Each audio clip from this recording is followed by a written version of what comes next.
Hi everyone, Aaron here for Zollotech, and last week was filled with all sorts of software and product releases. We got iOS 15, we got iOS 15.1 betas, as well as all the iPhone 13s, the 13 Pro Max that I'm using here, mini, regular iPhone 13 and iPhone 13 Pro, iPad mini, and also iPad 9th generation. So all of those came out along with all the software updates, and during that time, there was even more news that came out as well that I wanted to share with you. So this is your news update for the week of September 26th, 2021. And the first thing is I do cover a lot of things that are actually leaked or rumored, but I never leak them myself. I don't have any sources, and Apple is working harder than ever to identify the actual leakers within Apple.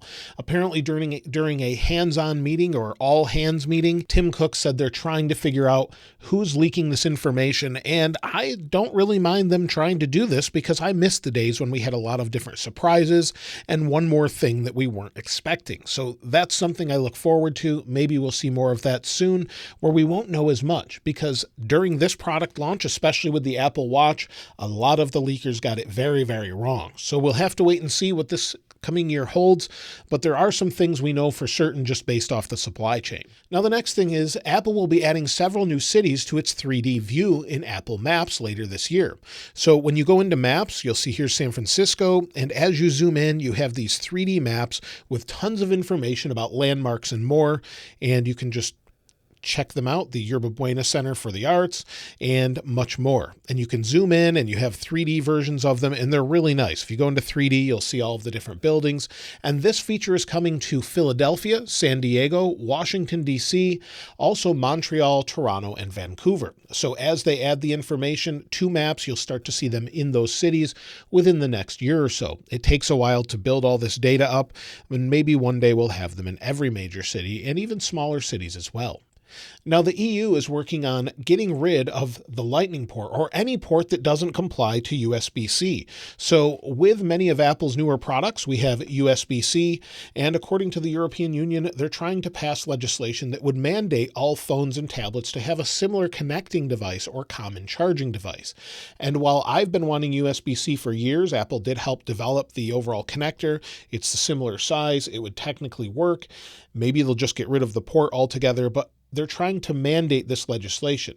I'm not so sure that's the right way to go, but it looks like they're working on it, and we may have USB-C next year if it's something they pass, unless Apple just gets rid of ports altogether and does something else about it. So all of those things have come out as far as this past week, but there's information about the iPhone. Now we'll start with iPhone 13 since we already have it. And in recent drop tests, the iPhone 13 models are showing that they're as durable as the iPhone 12. They're similarly constructed, stainless steel, ceramic shield, and they're basically the same as far as construction other than their maybe some thickness, some weight, and the camera module. Otherwise, they're very, very similar, and durability seems to be about the same, which is really what I think most people would have expected. However, one thing that's a little different is if you try to replace the display, iFixit has found if you remove the display and try to replace it with maybe a replacement display, Face ID will no longer function.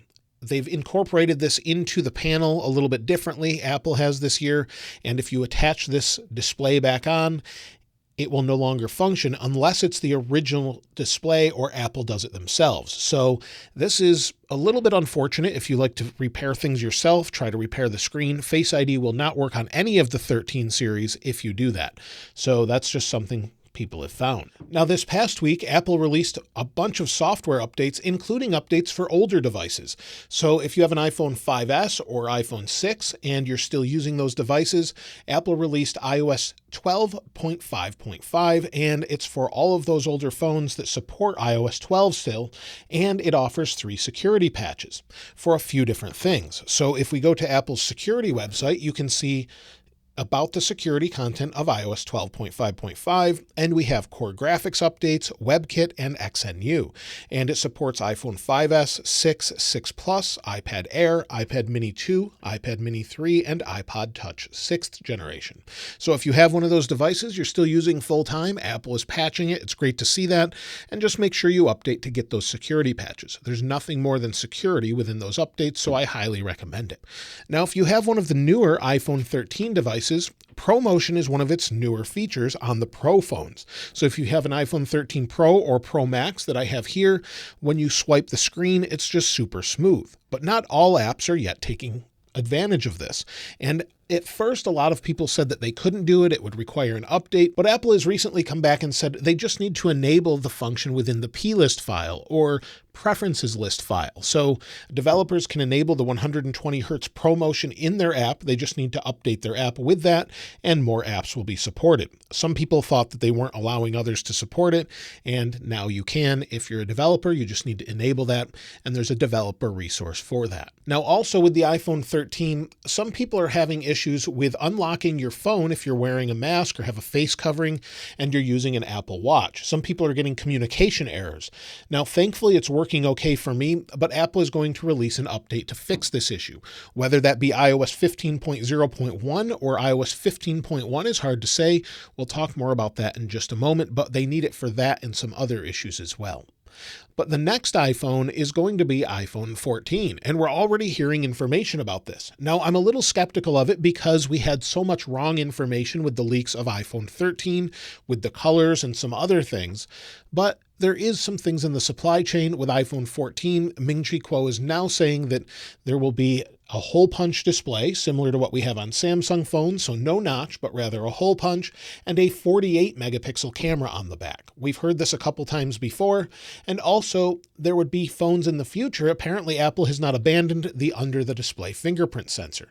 So you would be able to use the under display fingerprint sensor in maybe 2023 or a foldable phone in 2024. I'm still skeptical of these, like I said, because of so many wrong rumors, but it is possible we'll see these in the future, so I thought I'd just mention them. Now, going back to iOS 15.0.1, Apple could push an update very, very soon, although they may wait a few weeks for iOS 15.1. We've had no guarantee as to which version we'll be releasing, and we have to wait and see when it comes to that, because we just don't know until Apple says something.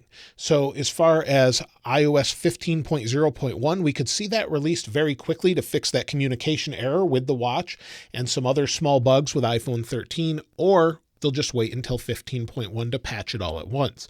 So we could see those soon. Now, based on what Apple did last year, we had iOS 14.1, and we only had a release candidate or a GM back then, and then they just pushed it out about a month after the initial release of iOS 15. So we could see that, but if we're waiting for iOS 15.1 Beta 2, I would think it would be next week as it's pretty early on. So we don't know exactly what Apple's going to do. We already have Beta 1. If that's good enough, they'll just push out the release version maybe next week and cover it all, or even this week. Apple hasn't said either way. It's a little bit mysterious, but they've acknowledged the issues with the Apple Watch and a few other issues, and they'll be patching that in future updates, hopefully sooner rather than later, though. Now, when it comes to future iPads, Dylan DKT is saying that a future iPad is in the works that could have a horizontal camera instead of the portrait or top camera on the iPad Pro. That makes a lot of sense since most accessories hold the iPad Pro and many iPads in landscape mode. So instead, we could have the camera here. That seems to make more sense, I think, for a lot of people. Apple has a lot of data from these devices, whether or not they're used in portrait or landscape all the time, and putting it there seems to make a lot of sense. Also, it's said that they would change the Apple logo from being vertical or in portrait mode to being in landscape mode. So to go along with that. So maybe it would be some sort of iPad that, of course, you could probably use in portrait mode, but it looks like Apple's not paying a whole lot of attention to portrait mode based off of the layouts of iOS 15 and iPadOS 15. So it seems like something they could definitely change in the future. Now, when it comes to upcoming MacBooks, well, we're really expecting those within the next month or so, since Apple's been working on them for some time. They're in the production line. We're waiting for a 14 and 16-inch MacBook, and it could be October or even November. But in recent versions of macOS Monterey, there's 2 displays listed with resolutions that are not currently on any MacBook, with a resolution of 3,456 by 2,234, and another one with 3,024 by 1,964. That hints at future MacBooks coming very soon with mini LED displays. That's what's said to be a little bit of the delay. And we could even get an M1X based Mac Mini or a Mac Pro. We're waiting for all the Pro Macs, and that's what I'm really waiting for the most. I've been looking forward to those since I edit on them all the time. I can't wait to maybe get my hands on one and try them out and see how it does compared to this M1 13-inch MacBook Pro. This is enough to do all of these videos on YouTube, but an M1X might speed up the process altogether. And then finally, Apple's still working on virtual reality. Apple has talked greatly, even Tim Cook has talked about using augmented reality in some ways in the future where he thinks that's the future. And so first would be VR glasses. According to Digitimes, Apple's VR headset is said to cost around $2,000 and enter production in the second half of 2022. Now, they have been wrong about these things in the past, so we could see that sort of headset. Maybe we'll never see it, but Apple is definitely at least looking into it. They've pretty much admitted that they're looking into it, at least by not acknowledging it and just saying how excited they are about augmented reality. So hopefully we'll see something like that in the future. And so during last week, with all the incredible amounts of announcements and changes and updates and software and iPhones, there was even all of that information as well. So now if you've picked up an iPhone 13, or maybe you're waiting for the next generation, or maybe just a couple years out, if you're content with what you've got now, I'd love to hear from you in the comments below what you're looking most forward to from Apple in the future. Are you just waiting for maybe a redesign of iOS with iOS 16, or maybe something else? I'd love to hear from you in the comments below. Of course, I'll link this wallpaper in the description like I normally do. And if you haven't subscribed already, please subscribe. And if you enjoyed the video, please give it a like. As always, thanks for watching. This is Aaron. I'll see you next time.